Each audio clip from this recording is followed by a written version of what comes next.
Episode number 21, Instagram influencer Sonia Nangloi murder case, जिसको आप सभी लोगों ने फेसबुक पर बहुत ज़्यादा प्रेम दिया। इस वीडियो पर अभी तक फेसबुक पर 10,000 प्लस व्यू है। और एपिसोड नंबर 22, एपिसोड नंबर 22, बीवी के टुकड़े कर 72 घंटा तक कुकर में उबालता रहा। इस वीडियो पर फेसबुक पर अब तक 35,000 प्लस व्यू है। इस नाम से ही अपना फेसबुक पेज है, पिकेटी क्राइम स्टोरी।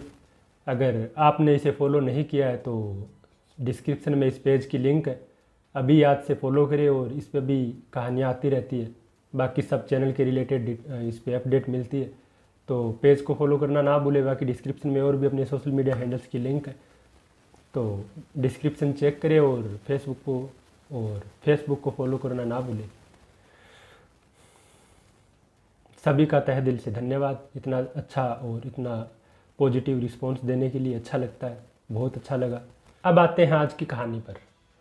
संयुक्त राज्य अमेरिका के पश्चिमी मिशिगन के सैंड लेक इलाके में साल 2015 में एक हत्या हुई, और ये एक ब्लाइंड केस था जिसका कोई भी एविडेंस या विक्टिम पुलिस के पास नहीं था। एक कोरा कागज की तरह था। पुलिस 1 साल तक जांच करती रही, लेकिन पुलिस के हाथ कुछ नहीं लगा। लेकिन फिर पुलिस को एक गवाह मिला, एक विक्टिम मिला, और ये विक्टिम था एक तोता, एक अफ्रीकी किस्म का ग्रे कलर का तोता। लेकिन यहाँ बड़ी दिक्कत ये थी कि तोते का बयान अब कोर्ट में कैसे साबित करें, क्योंकि कोर्ट में या फिर कानून की किताब में तोते की गवाही को लेकर कुछ ऐसा है नहीं। और तोता है कोर्ट में, जबकि जज साहब सवाल करते हैं, अब एक तोता इंसानी जुबान कैसे बोलेगा और कैसे जज साहब के सवालों का जवाब देगा। तोते के आधार पे पुलिस केस की बाकी सारी इन्वेस्टिगेट तो कर सकती है, लेकिन तोते की गवाही कोर्ट में कैसे साबित करे। लेकिन फिर भी ये केस सुलझा, और ये केस सुलझा एक तोते की वजह से।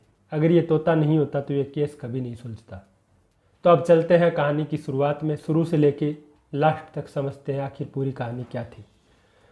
अमेरिका में रहने वाले मार्टी और ग्लेना, इन दोनों की ही दूसरी शादी थी। मार्टी का अपनी बीवी के साथ तलाक हो गया था, जिसका नाम था क्रिस्टीना, और ग्लेना का भी अपने हस्बैंड के साथ तलाक हो गया था। दोनों ने शादी की, और इन दोनों के 2 बच्चे थे जो कि साथ ही रहते थे। कुछ साल पहले मार्टी एक दुर्घटना का शिकार हुआ था। उसके बाद ग्लेना नौकरी कर घर चलाती थी। अब वक्त था 13 मई 2015 का, जब मार्टी और ग्लेना के पड़ोसियों ने देखा कि 2 दिन से दोनों दंपति दिखाई नहीं दे रहे हैं। तो पड़ोस में ही रहने वाले किथ नाम के शख्स की बीवी कोनी ने मार्टी के घर का दरवाज़ा नॉक किया। दरवाज़ा नॉक किया तो अंदर से कोई आवाज़ नहीं आई। एक बार नहीं बल्कि कोनी ने कई बार दरवाज़ा नॉक किया। फिर कोनी ने दरवाजे को पुश किया तो देखा कि दरवाज़ा ऑलरेडी खुला है, अंदर से लॉक नहीं है। और जब दरवाज़ा खुला तो कोनी की चीखें निकल गई, और कोनी चीखती चिल्लाती बाहर दौड़ती है और देखती नहीं है, क्योंकि पर्स पे 2 लाश पड़ी थी। लेकिन कोनी ने देखा ही नहीं, इतनी हिम्मत नहीं हुई कि ये लाश किसकी है। अब और सारे पड़ोसी इकट्ठे हुए। जैसे तैसे पड़ोसियों ने हिम्मत जुटाई और घर के अंदर आए और देखा कि मार्टी और ग्लेना की लाश खून में लथपथ फर्श पे पड़ी है। पड़ोसियों ने घबराकर पुलिस को सूचना दी। मौके पर पुलिस आई तो पुलिस ने मार्टी को देखा तो मार्टी मर चुका था। फिर एक पुलिसकर्मी ने ग्लेना की लाश को छुआ। जैसे ही लाश को छुआ तो ग्लेना उठ खड़ी हुई, चीख कर चिल्लाकर, और यहीं से पूरी कहानी शुरू हुई। दरअसल ग्लेना और मार्टी जुए के शौकीन थे, और मार्टी ने एक्सीडेंट के बाद अब कसिनो जाना बंद कर दिया था।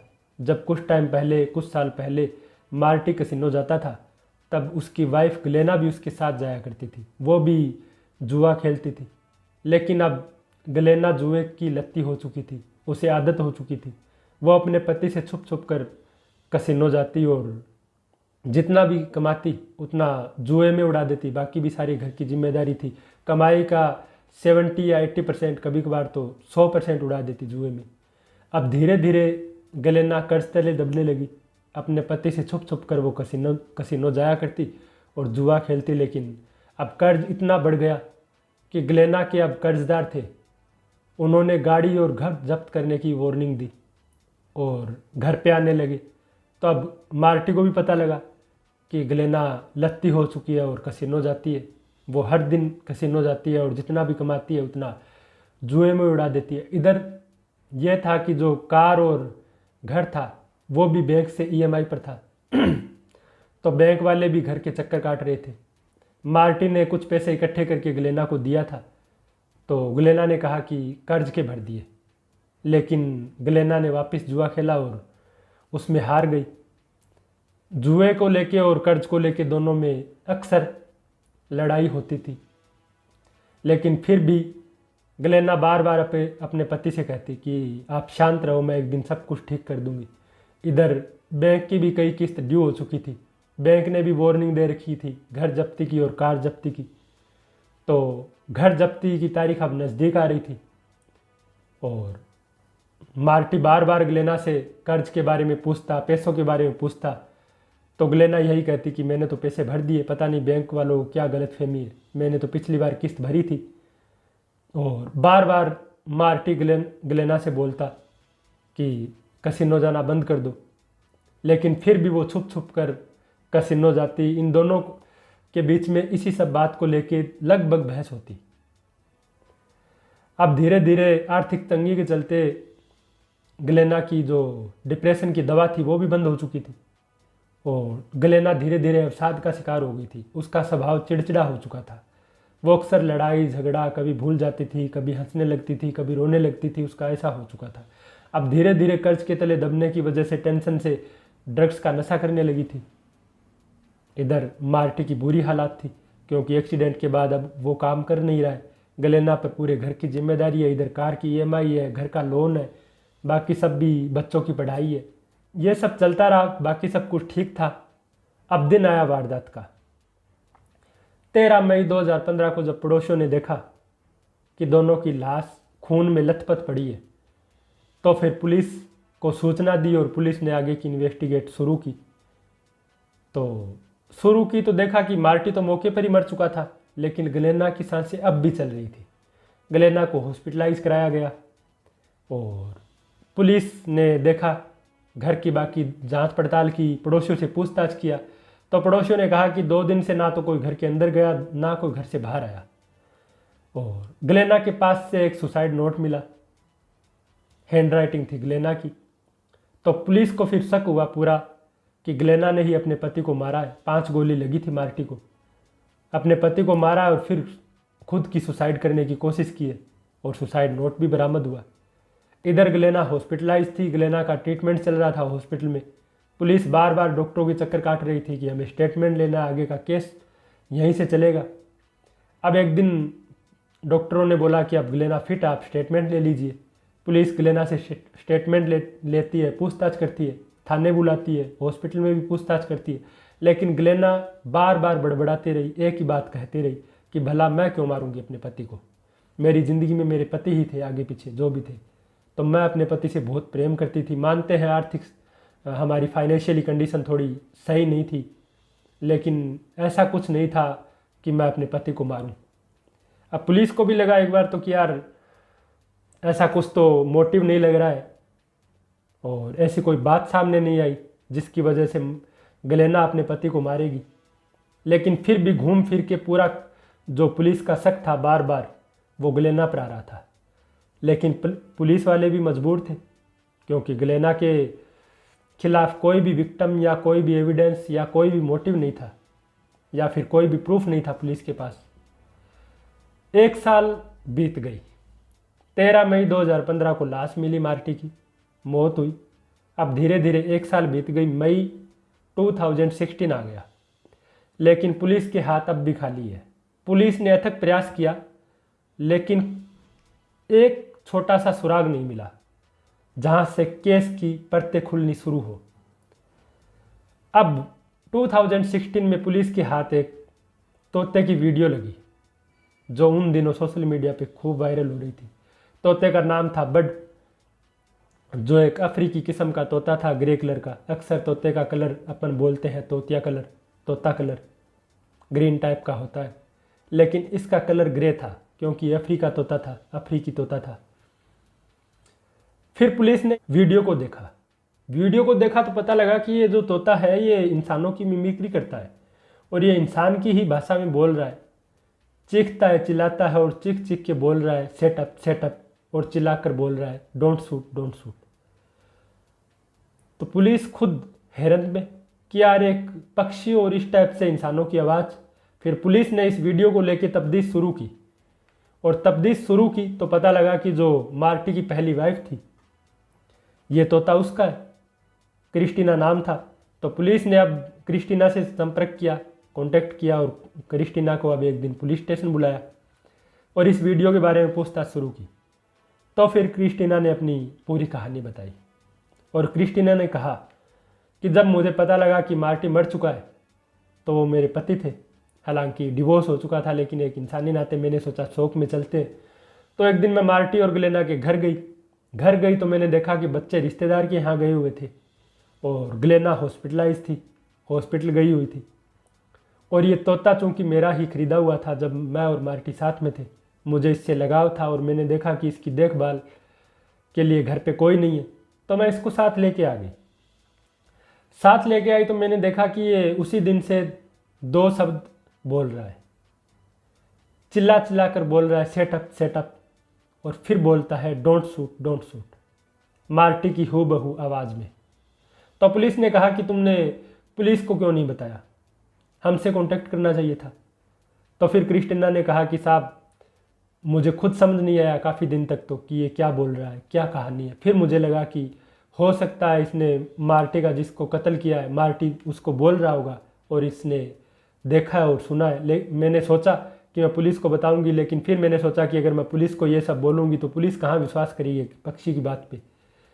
लेकिन एक पुलिस कहाँ विश्वास करेगी एक पक्षी की बात पर, उल्टा मेरा मजाक उड़ाएगी। तो फिर मैंने इसकी वीडियो बनाई 1.5 मिनट की और अपने यार दोस्त और बाकी सब रिश्तेदारों को सेंड की। तो उन्हीं में से एक रिश्तेदार ने ये बोला कि आप इसकी वीडियो एक न्यूज़ चैनल को दे दो। मैंने एक न्यूज़ चैनल को दी, जिससे वीडियो आप तक पहुंची और आप इस तोते तक पहुंचे और मेरे से कांटेक्ट किया आपने। तो फिर पुलिस ने कहा कि क्या बोलता है। तो फिर क्रिस्टीना ने वापस कहा कि जब से लेके आई हूँ तब से 2 ही रट लगा रहा है। पहले बोलता है कि सेटअप, और फिर चीखता है, चिल्लाता है और कहता है डोंट शूट, और हूबहू मार्टिन की आवाज़ निकालता है। तो पुलिस ने अब यहाँ से कड़ियाँ जोड़नी शुरू की। इधर जो क्रिस्टीना थी मार्टी की पहली वाइफ, उसने भी पुलिस को कहा कि मेरे को डाउट है कि ग्लेना ने ही मार्टी को मारा है, क्योंकि ग्लेना सन की टाइप है, वो नशा भी करती है, कर्ज में दबी हुई थी, और मुझे सूचना मिली कि अक्सर वो इन सब चीज़ों को लेके जुए की लती थी, तो इन सब चीज़ों को लेके अक्सर उनमें अनबन थी, लड़ाई झगड़े होते थे। तो पुलिस ने अब 1 साल पहले बैक जाके पुलिस ने पूरा केस छानबीन करने की कोशिश की, पूरा एक बार याद किया, पूरा घटना का वापस मौके से मुआयना किया, एक एक कड़ी जोड़ना शुरू की। पुलिस के पास अब एक तोता तो था, लेकिन बड़ी दिक्कत ये थी कि एक तोता इंसान तो है नहीं, पक्षी है, और पक्षी या फिर पशु की कोर्ट में गवाही इस टाइप की कानून की किताब में कुछ है नहीं, इनकी तो कोई गवाही मान्य नहीं है, क्योंकि जज साहब तो सवाल करेंगे और एक तोता सवाल का जवाब कैसे देगा, वो भी इंसानी जुबान में, और अगर देगा भी तो समझेगा कैसे, और इतने लोगों में ये बोलेगा, ये 2 शब्द भी बोलेगा, ये भी पॉसिबल नहीं है। लेकिन पुलिस के पास बड़ी अपॉर्चुनिटी ये थी कि एक तोता था और उसके 2 शब्द थे, और उसके आधार पे अब पुलिस इस पूरे केस की इन्वेस्टिगेट कर रही है। पुलिस ने पूरे केस को चारों तरफ से छानबीन की, बड़े बड़े एक्सपर्ट से तोते को लेके बात की, तोते की वीडियो दिखाई, और बाकी सब पड़ोसियों से पुलिस ने पूछताछ की बार बार, जितने भी क्लोज या फिर जिनके घर नियरेस्ट थे उनसे ज़्यादा पूछताछ हुई बार बार, 1 दिन नहीं बल्कि 5 दिन 10 दिन, और सभी ने यही कहा कि कोई उनके घर पे आता नहीं था, 2 बच्चे थे, वो रिश्तेदार के यहाँ गए हुए थे। 2 दिन तक कोई आया नहीं, कोई गया नहीं। तो पुलिस का पहले से भी शक था, अब शक और ज़्यादा गहरा हो गया था कि ग्लेना ही इन सब के पीछे है। ग्लेना को पुलिस फिर से उठाती है और पुलिस स्टेशन लेके जाती है और फिर से पूछताछ होती है। एक बार नहीं बल्कि कई बार होती है, लंबे टाइम तक होती है। लेकिन ग्लेना एक ही जिद पर अड़ी रही कि मेरी ज़िंदगी में मेरे पति के सिवाय कोई नहीं था और मैं अपने पति से प्रेम करती थी, प्यार करती थी।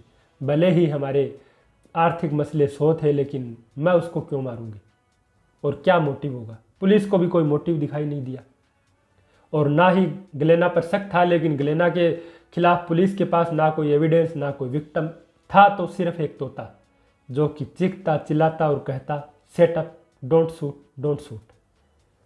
अब इन दोनों शब्द का पुलिस ने अर्थ निकाला कि मार्टी को जिस किसी ने मारा है, ये तोता पूरी कहानी सुन रहा था, पूरा देख रहा था। मार्टी ने पहले कहा होगा सेटअप गुस्से में, और फिर जब मार्टी पर गोली चलाई गई, चूंकि मार्टी को 5 गोली लगी थी, फिर जब मार्टी पर गोली चलाई गई, उसके पास पिस्टल को उसके फ्रंट साइड में किया गया, तो मार्टी ने चीखा और चिल्लाया और बोला, डोंट शूट, डोंट शूट। ये अर्थ निकाला तोते का। फिर बीच बीच में डिप्रेशन में चली जाती ग्लेना, कभी कभार ड्रग्स वगैरह लेती थी, हंसती, कभी रोती। तो पुलिस भी इतनी कंटिन्यूसली सख्ती से पूछताछ नहीं कर पा रही थी, वो बीच बीच हॉस्पिटलाइज होती। तो धीरे धीरे, लेकिन फिर भी पुलिस ग्लेना पर ही नज़र गड़ाए हुए थी। कॉल डिटेल्स वगैरह में कुछ मिला नहीं। फिर एक बार वापस ग्लेना को उठाया, एक बार नहीं बल्कि बार बार थाने बुलाया, लंबे टाइम तक पूछताछ की। लेकिन अब टाइम आया 2016 का मई, ये जब तोते की वीडियो क्लिप वायरल हुई। 1 साल फिर बीत गया। अब टाइम आ गया 2017 का। पुलिस, अब चारों तरफ से पुलिस ने पूरे केस को छानबीन किया, कोई सबूत नहीं मिला ग्लेना की सिवाय और तोते की सिवाय। पुलिस का पूरा शक ग्लेना पर। ग्लेना को छोड़कर अगर देखे तो पूरा केस ब्लाइंड। बाकी कोई ऐसी रंजिश, कोई आपसी ऐसा कोई कॉल डिटेल्स वगैरह, मार्टी की पूरी आप इतना कोई आना जाना था नहीं एक्सीडेंट के बाद। ना कोई खास यार दोस्त थे, ना किसी से दुश्मनी।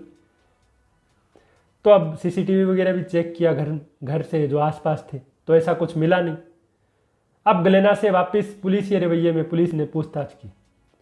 अब इतनी बार जब पूछताछ हुई और इस बार जब लंबे टाइम तक पुलिस ने पूछताछ की, तो 2017 में अब ग्लेना पूरी तरह टूट चुकी थी। और इस बार अब ग्लेना ने इकबाल जुर्म कबूल किया और पुलिस को पूरी कहानी सुनाई।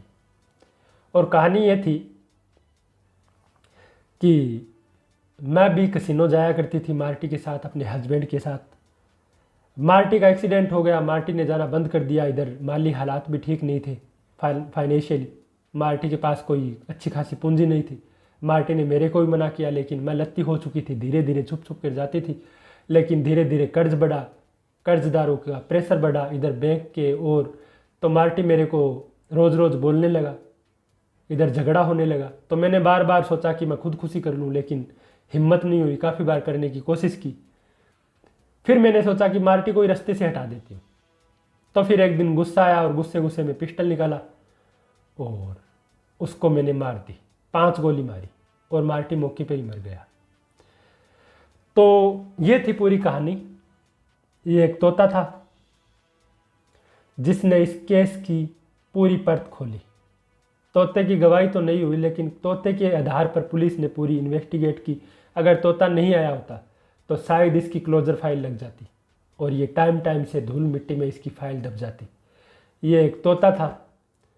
और यहाँ पर कहते हैं कि कातिल या फिर मुजरिम चाहे कितना भी दिमाग लगाए, लेकिन कहीं ना कहीं एक सबूत छोड़ ही देता है, कहीं ना कहीं एक गलती कर ही देता है, चाहे कितना भी मास्टरमाइंड हो।